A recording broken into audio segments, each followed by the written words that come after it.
Bonjour mes amis, bonjour, que Dieu vous bénisse tous de manière abondante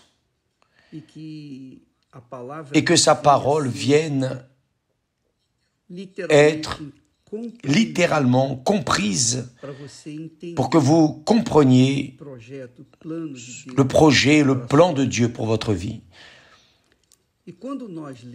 Et quand nous lisons la parole de Dieu, quand nous méditons dans la parole de Dieu, quand nous pensons à ce qui est écrit dans la parole de Dieu, et spécialement quand nous donnons l'attention qui est due aux paroles que le Seigneur Jésus a prononcées, le Fils du Dieu très haut, alors nous finissons par comprendre la grandeur de sa volonté en relation à notre vie. Voyez bien, Jésus a dit que la plus grande chose, la plus grande richesse, la plus grande et plus précieuse richesse que quelqu'un peut avoir dans cette vie pour la conserver pour toute l'éternité, c'est l'âme. Rien n'est plus précieux que l'âme, rien.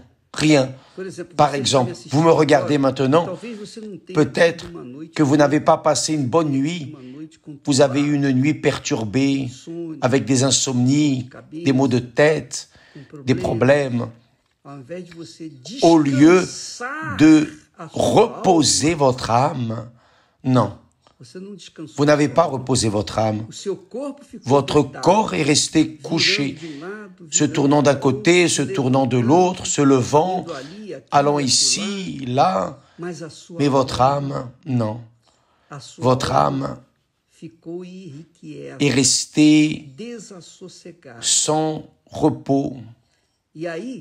Et là, vous commencez une journée mauvaise, triste, de mauvaise humeur, parce que vous avez passé une mauvaise nuit. Vous savez ce que c'est? C'est votre âme qui est désespérée. Ce n'est pas votre corps, non. Notre corps est utilisé par notre âme. Tout ce qui se passe dans notre corps est le résultat de la souffrance de l'âme. Quand notre âme va bien, notre corps va bien.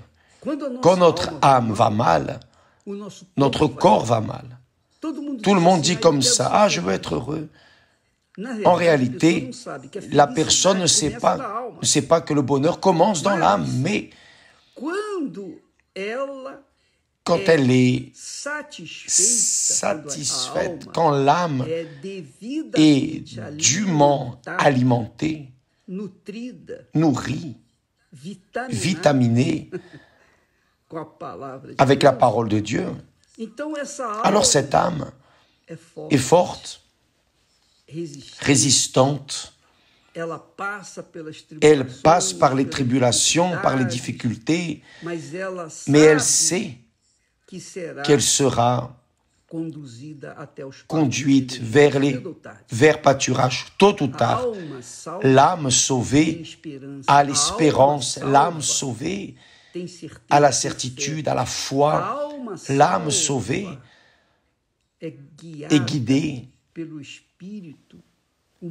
par l'esprit humain qu'est l'intelligence, et l'esprit humain qu'est l'intelligence est guidé par le Saint-Esprit.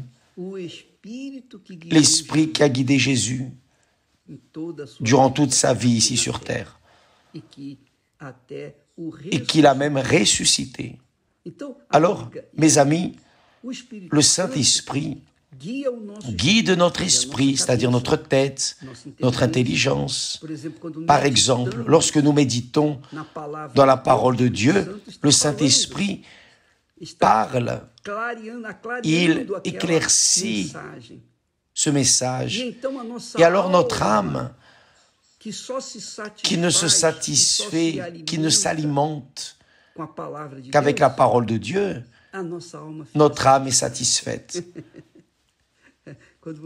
Quand vous regardez ces directs quotidiens, vous êtes satisfait. Beaucoup de personnes, évêque, après que j'ai commencé à regarder les directs, ma vie a changé. Ah, comme c'est bon. Vous savez pourquoi? C'était pas moi, non. C'était pas moi. Mais l'esprit qui est en moi dirige ces directs pour soutenir les âmes qui désirent manger du meilleur, tout comme notre corps. Quand nous nous asseyons à table, nous admirons ces délices qui sont devant nous. Et alors, nous allons satisfaire notre estomac, notre corps physique, mais en vérité, qui est satisfait? C'est notre âme, parce que le corps va bien. Le corps est en train d'être nourri. Maintenant, lorsque l'âme est nourrie, imaginez comme elle reste heureuse, joyeuse. Bien, c'est la plus grande richesse que Dieu nous ait donnée, notre âme. Parce que, selon notre choix, notre âme vivra pour toute l'éternité avec lui, ou elle vivra pour toute l'éternité dans le tourment éternel. Cela va dépendre de notre choix, de notre option. Dieu respecte énormément notre choix. Il n'a pas fait ainsi avec Adam et Ève. Quand Ève a pris le fruit interdit, Dieu n'a pas dit non, ne mange pas, ne mange pas. Non, il n'a pas fait cela. Il a laissé Ève faire son propre choix. Adam, la même chose, il a fait son propre choix. Et là, nous avons ce monde chaotique. Mais Dieu nous donne encore le privilège de faire notre propre choix. Alors, quand Jésus dit ainsi, et que servirait-il à un homme de gagner tout le monde, gagner des sommes d'argent, avoir des bijoux, des voitures, des avions, des yachts, des navires, des maisons, des vêtements, les meilleurs vêtements du monde, les meilleures marques du monde. À quoi servirait à une personne de se satisfaire de tout ce que le monde offre et perdre son âme?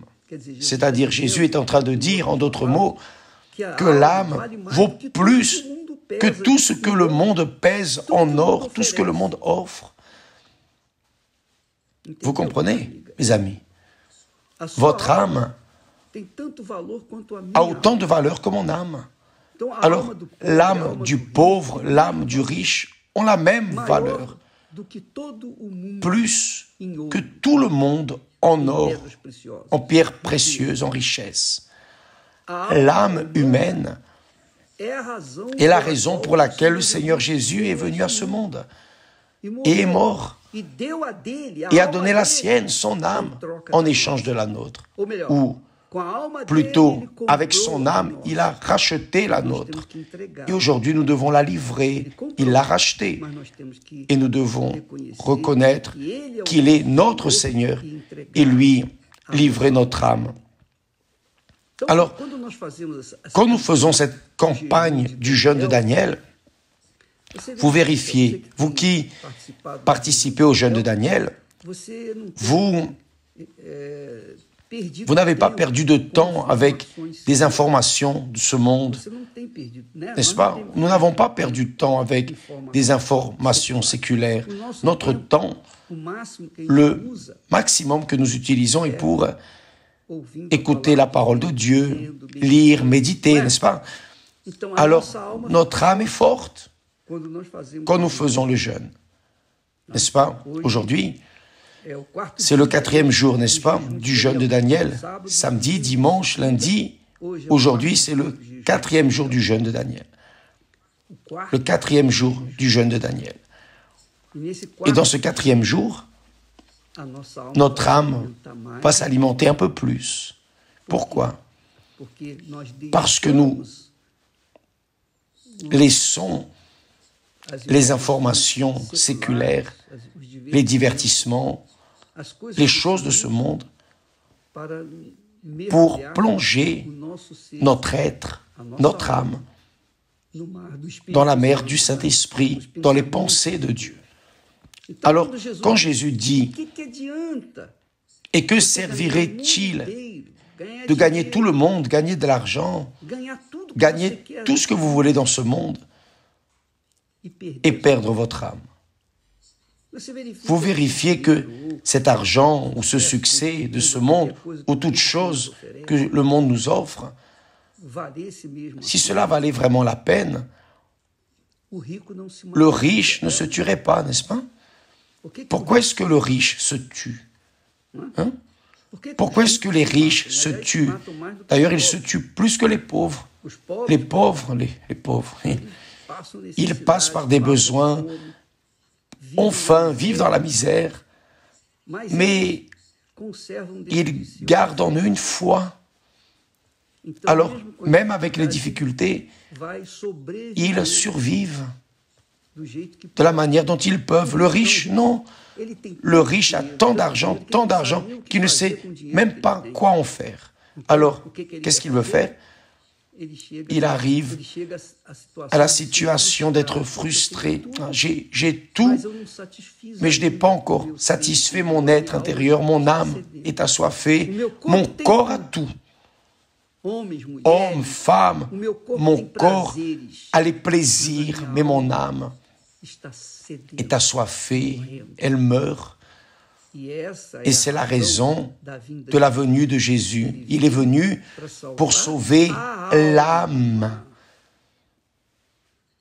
Quand il dit ainsi, « Je suis venu pour que vous ayez la vie et la vie avec abondance », il se réfère à l'âme. À l'âme. Parce que l'âme, quand elle est rassasiée de la parole de Dieu, elle a la vie, et la vie pour toute l'éternité. L'abondance veut dire pour toute l'éternité, toute l'éternité. Ce n'est pas pour 70 ou 80 ans, non, c'est pour toute l'éternité. Alors, mes amis, votre âme a une valeur plus grande que vous ne pouvez l'imaginer. Vous n'avez pas idée. Elle est si précieuse, si précieuse, si précieuse, et votre âme, Jésus a dit que servirait-il de gagner tout le monde et de perdre l'âme? Parce que le corps retourne à la poussière. Un jour, il retourne à la poussière. Mais l'âme ne retourne pas à la poussière. L'âme vit éternellement. Ceux qui se tuent en pensant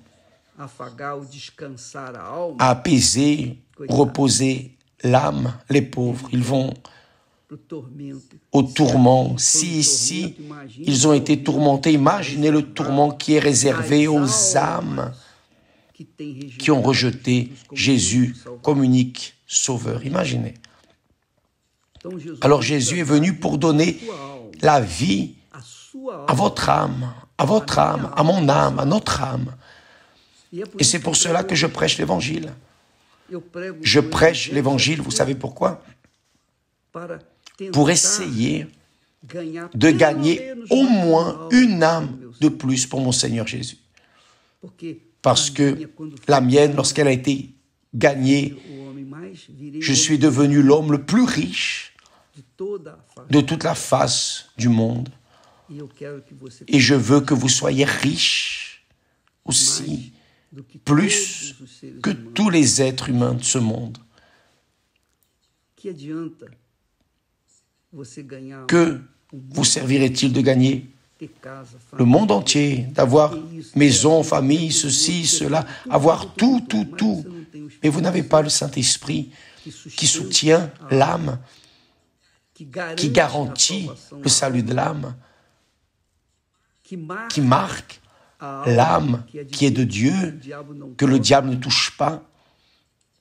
À quoi bon gagner le monde entier et perdre l'âme? À quoi cela sert-il? Rien. Absolument rien. Parce qu'après que la personne meurt, il n'y a plus rien à faire, il n'y a plus de choix. Elle n'a le choix que tant qu'elle est vivante. Et vous, mes amis, avez-vous déjà observé, vous êtes-vous déjà arrêté pour penser à la valeur de votre âme? Avez-vous déjà pensé? Toute chose que vous sentez dans le corps, c'est l'âme qui sent. Par exemple, en cet instant, je vous parle, mais c'est mon âme qui utilise mes lèvres, ma bouche, ma pensée. C'est mon âme qui s'exprime à travers mon corps, mon intelligence que Dieu m'a donnée. Alors, quand nous avons mal aux dents, c'est l'âme qui ressent ce mal. Et malheureusement, les personnes investissent davantage dans le corps que dans l'âme, n'est-ce pas? C'est pas ça? Elles investissent davantage dans le corps que dans leur propre âme. C'est pour cela que Jésus a demandé aux Juifs religieux, et que servirait-il? Qu'est-ce qui est le plus important? L'offrande ou l'autel qui sanctifie l'offrande? Qu'est-ce qui est le plus important? L'or qui couvre l'intérieur du temple ou le temple qui sanctifie l'or? Qu'est-ce qui est le plus important dans votre vie? Votre âme ou votre corps? Pensez-y. Qu'est-ce qui est le plus important? Qu'est-ce qui est le plus important dans votre vie? Qu'est-ce qui est la priorité dans votre vie? Le salut de votre âme ou le salut de votre corps qui, tôt ou tard, descendra à la sépulture? Pensez-y. Et demain, nous parlons plus. Que Dieu vous bénisse au nom du Seigneur Jésus. Amen.